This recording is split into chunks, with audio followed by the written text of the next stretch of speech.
Miracles are good, and sometimes they happen when you need them the most. But sometimes they happen for just one time. So let's talk about the most successful one-season wonder in football history. Let's kick off this list with Andy Johnson for Crystal Palace in the season of 2004-05. Andy Johnson, an England international, spent 9 seasons on the books of Premier League clubs, scoring 41% of his goals in the 2004-05 season alone. Johnson scored 21 goals for Crystal Palace, including 11 penalties to finish second behind Thierry Henry for the Golden Boot. Even his best season couldn't save the Eagles from relegation, as they ended 18th, just a point ahead of relegation.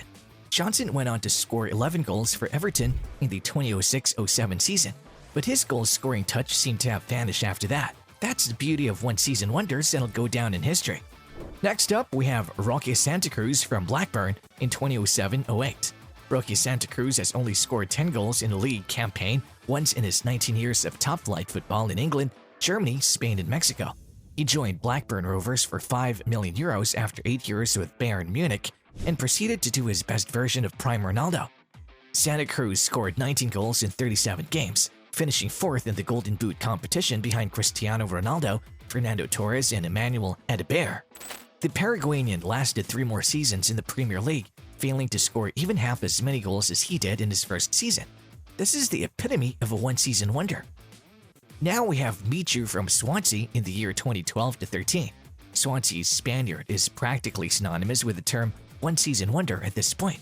Michu tore up his first season in the Premier League after joining the Welsh team for £2 million after a 15-goal season with Rayo Vallecano in La Liga. He scored 18 goals in his first 35 games, gaining him a call-up to the Spanish national team, who were world champions at the time, and finished second in the scoring statistics behind Robin van Persie, Luis Suarez, Gareth Bale, and Christian Benteke. Michu had an injury-plagued second season in England, scoring twice in 17 games before joining Napoli. Due to a recurrent ankle condition, he was forced to retire at the age of 31. Well, one wonder season is better than nothing, right? Now we have Hafiz Cees from Newcastle in 2011-2012. Although it would be unfair to call the former Newcastle striker a one-season wonder, given that he scored in double digits in both 2014-15 and 2015-16, there's no doubting the Senegalese fell short of the high expectations he set during his dazzling start to life in the Premier League. Cees scored 13 Premier League goals in his first 14 games, teaming with Demba Ba to form a dangerous strike combination that helped Newcastle finish 6th in the Premier League. Since then, they haven't been as successful. In the following 4 seasons, Cees scored 8, 2, 11, and 3 goals, but he was never able to match those lofty heights. He joined Shandong Luneng in 2016 and presently plays for Fenerbahce in Turkey. Next, we have Benjani from Portsmouth in 2007-08.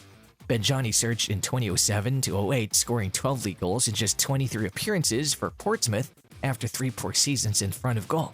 His form was so good that he was signed by Manchester City.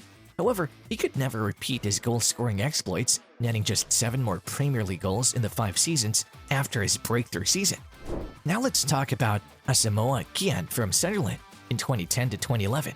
Every child's ambition is to win the World Cup and join Sunderland. Ghanaian striker Asamoah Gyan stunned many when he did just that after scoring 3 goals to lead his country to the 2010 World Cup quarterfinals, and he quickly lived up to the anticipation. In his first Premier League season, Gyan scored 10 goals and added 4 assists in 34 games. After only 1 season in the top flight, he inexplicably opted to depart and join UAE side Al Ain. He's currently a member of the Ghanaian club Legon Cities. It would have been a pleasure if we could see him more in this form, but I guess it's good this way because if we had been able to see him in top form for a long time, then maybe we wouldn't have appreciated this one-time wonder. Next up, we have Maido from Tottenham in 2005-06. After scoring goals for Ajax, Celta Vigo, and Marseille, the Egyptian forward joined Spurs on loan from Roma, but his first season in England was cut short due to injury. On the other hand, his second season saw him score 11 goals in 27 appearances, indicating that he was on his way to becoming a crucial player in the London side assault with Robbie Keane and Jermaine Defoe.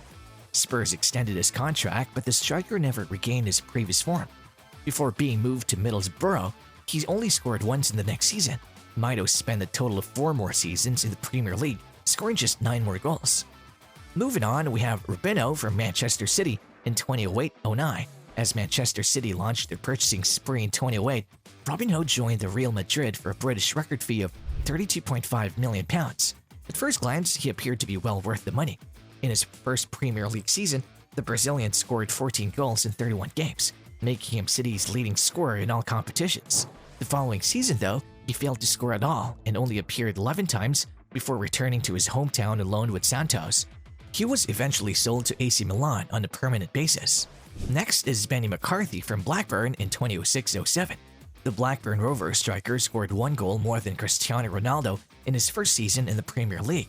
Considering hauls of 8 and 10 in the next 2 seasons, the South African is maybe a difficult inclusion on this list, but he never quite matched the heights of his debut season. McCarthy scored just once for Blackburn in his final season before failing to register a single Premier League goal in 2 years with West Ham. In his country, the ex-striker most recently managed Cape Town City. Now we have Mikael Forsell from Birmingham City in 2003-04.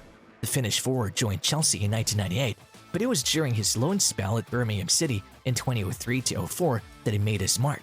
After that, it quickly faded away. Forsell scored 17 goals in 32 Premier League games, leading the Blues to a 10th place finish and a 5th place finish in the Golden Boot voting. On his return to Stamford Bridge, he failed to make an impression and was soon back in Birmingham, but he couldn't reignite the magic. With those matches eliminated, half of Finn's career goal tally in the English top flight came in that remarkable campaign, while the other half came in 96 games. Before retiring in 2017, he played for Hanover, Leeds United, HJK, VfL Bochum, and HIFK. Next up, we have Marcus Stewart from Ipswich Town in 2000-01. Once upon a time, Ipswich Town finished 5th in the Premier League, and an unlikely star emerged in the process. Marcus Stewart scored 19 goals to finish 2nd in the Golden Boot voting behind Jimmy Floyd Hasselbank. He became a symbol of his team's amazing comeback to the top flight. Both Ipswich and Stewart, on the other hand, were one-season marvels. The Tractor Boys were relegated the following season after their star striker scored 6 goals in 20 appearances. Stewart returned to the Premier League in 2002-03 with Sunderland, but failed to reclaim his scoring touch, scoring only 1 goal in 19 appearances. Now we have Michael Ricketts from Bolton in 2001-02. When Ricketts scored 13 goals for Bolton in the 2001-02 season, before February, it appeared that nothing could stop him. Ironically, his inclusion in the England squad proved to be his ruin. Ricketts moved to Middlesbrough, but he never regained his goal-scoring form, only scoring a few goals here and there for the rest of his career. I sometimes wonder how his career would have been if that form was consistent. In my opinion, it's good that these players are a one-hit wonder. If they had been at the same consistency, I think they would have gotten overshadowed by big names. So it's kind of great that they're a one-hit wonder. Now you tell us down in the comments which of these players you admire the most. This is all for today, but as there's always something more to learn about football, here are some videos you can see. On the left, we have the secret meanings of football players' tattoos, and on the right, we have Ronaldo's 10 most expensive items worth more than your life. I look forward to seeing you there. Don't forget to like, share, and subscribe. Bye-bye.